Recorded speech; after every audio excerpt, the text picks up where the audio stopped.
Que ce soit des dépressions, des crises d'angoisse ou même des pensées obsédantes, des choses qui mettent vraiment les individus en difficulté sur le plan psychologique, il faut toujours se rappeler que ce n'est que passager.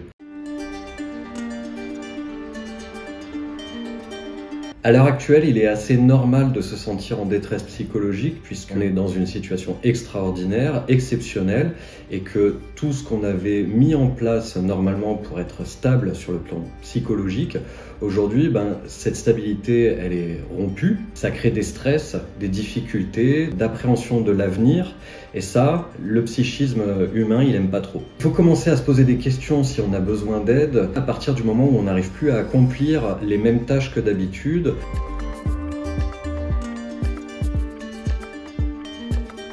Les signes avant-coureurs qu'on peut repérer, ça va être des troubles soit somatiques, de crise d'angoisse, des troubles du sommeil, des pertes d'appétit ou alors un appétit qui augmente, une augmentation des addictions aussi, ça peut être quelque chose d'important à repérer. Et de la même façon, des tremblements, des troubles de la mémoire, tout ça, ça peut être des choses qui vous mettent la puce à l'oreille et qui font que vous pouvez demander l'aide d'un médecin pour faire le point, pour savoir si c'est normal ou si c'est juste passager.